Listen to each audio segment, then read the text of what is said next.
Намираме се точно на дигата, която не пази Криводол от наводнения. Точно преди 6 години с господин Христо Доков, здравейте, стъпихме за първи път тук. Тогава вие все още не бяхте кмет, но разказахте притесненията си, изказахте притесненията си пред екип на ЗОВ за проблемите с дигата в Криводол. След разследванията ни стана ясно, че са похарчени 900 000 лева за обект, който не е завършен и нашите зрители могат да видят в какво състояние. Какво се случи от тогава, господин Доков? От тогава, откакто с вас си идвахме на този обект, на прословутата дига, нищо се не е променило тия 6 години, които вие споменахте. Всичко си е така, както с вас тогава го констатирахме и вие го заснехте състоянието на този обект. Пак казвам, за съжаление, ние дори не може да извършиме почистване на това речно корито, защото нямаме приемно-предавателни протоколи от фирмата изпълнител на обекта, нямаме акт за собственост на този обект и ако почнем да почистваме, да извършваме каквато и да е дейност на него, се опасявам, че ще нарушиме целостта му и след това фирмата, която отговаря за този обект и все още ни го не е предала, може да има претенции към общината. Да, мога да кажа, че всъщност вие сте нанесли увредата, естествено, а не те. Да, това исках да го кажа. Но то е видно с просто око, че целостта на обекта е нарушена още преди той да бъде пуснат в експлоатация. 6 години, откакто разкрихме злоупотребите с дигата, която не пази Криводол от наводнения, все още няма наказани за този случай. Все още този обект не може да бъде приет и все още не е ясно тези 900 000 лева в чии джобове са потънали. Какво е вашето обяснение за това? И след това ще преминем към другата тема. Забравени ли са малките общини в Северозапада и в частност селата, които са прилежащи към тях от държавата? Както казахме и преди малко с вас тогава, вашите репортажи също бяхме ги приложили към сигналите, които подадохме към компетентните органи. Сега докъде е стигнало разследването и има ли нещо компетентните органи, аз не мога да знае, защото нямаме информация, но от това, което виждаме, както казахте и вие, при нас няма промяна. Затова смятам, че след като и вие и ние не виждаме да има резултат от това нещо, не мога да си отговоря и да кажа какво и докъде е стигнало самото следствие. Вие много се борихте с тази дига да се получат нещата. Знам, че имаше след това и някакви опити фирмата уж да си оправи това, което не беше направила всъщност. След това идваха от специализираната прокуратура преди 3 години, мисля, че беше отново на проверка и пак нищо.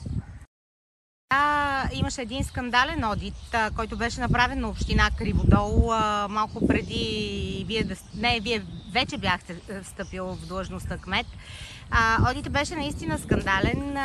Ние също много подробно се запознахме с него. Ставаше въпрос за злоупотреби в големи размери в общината. Там има ли някакво движение по този въпрос или всичко е както от дигата в Криводол? След като постъпихме 2019 година, бяхме избрани от хората, наше задължение сметнахме, че да направим аудит, за да покажем на всички наши избиратели с какво започваме и какво разполагаме. След направения аудит от компетентна фирма, избрана както трябва да бъде по закон, аудита го публикувахме, все още го има на сайта на община Криводол. След това сме го изпратили на Сметна палата, изпратихме го на прокуратура, изпратили сме го на АДФИ или иначе казано на всички компетентни органи, които трябва да запознаваме с аудита. Ще се повторя отново, както при дигата, не мога и не знам дали има нещо по дадения аудит, с което да е видяно обезпокоително. Нека да бъда по-умерен, ако трябва да се изкаже така, но при нас няма нищо, което да имаме резултат по този одит. Така. Там ставаше въпрос за големи злоупотреби. Благодаря ви, господин Доков. Аз сега обаче искам да се разходя и да покажа дигата. Можем да походим и заедно, не заради друго, защото малко се притеснявам да не пропадне крака ми така, както пропадна първия път, когато дойдох тук, ако си спомняте. И под бетона зейна една огромна дупка. И всъщност ние така проверихме качеството, без да сме специалисти. Това е дигата в Криводол. 6 години по-късно. И това, ако не е срам за правораздаващите органи, които вероятно градската среда им влияе добре, но и в малките селски общини живеят хора, които имат своята продукция, своите домове, своите животи и те трябва да бъдат запазени. Знаете, тук в Северозапада често наводненията са доста апокалиптични. Няма да цитирам какво се случи преди няколко години в Мизия, какъв беше потопа и при сегашните дъждове. Между другото, господин Доков, ако падне един изключително пороен дъжд, продължителен, какво мислите, че ще се случи тук? Ще има ли бедствие заради некачественото изпълнение на дигата? Както виждате, стената, която е на края на дигата, отгоре на дигата, тия стени, доколкото си спомням от проектите, би трябвало да бъдат от плътно отлят бетон, а ние виждаме с вас и тогава и сега виждаме, че това са наредени панелени блокчета. Да, вие тогава преместихте едно от тях, между другото. Така. И опасението ми е, че ако дойде по-голяма водна маса, тия блокчета няма да издържат и може да застраши здравето и имуществото на хората, пак казвам, от тия квартали, които са по-ниските в града. Да, ние когато правихме материала за дигата, бяхме намерили архив за едно голямо наводнение в Криводол, което буквално унищожило и къщите на хората.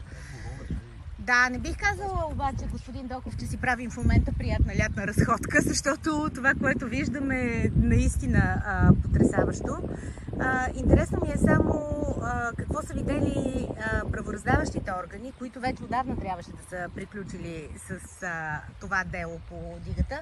Вие знаете, бяха намерили и проблем при подписването на документите, освен двата протокола, с които предварително бяха изплатени парите. И какво ли още не. Ние също имаме и безброй публикации по темата. Надяваме се след това видео да повдигнем темата отново и ако случайно делото не е минало по давност, както често се случва в България, да имаме някакъв резултат и фирмата може би да бъде принудена да довърши това, което трябваше до сега да е направено, прието и в идеално състояние. Ако мога да допълня само, ако съществува все още фирмата. Нали, малко лаконично така ще се изразя, но ако съществува и ако е работеща фирмата, да не е вече да е...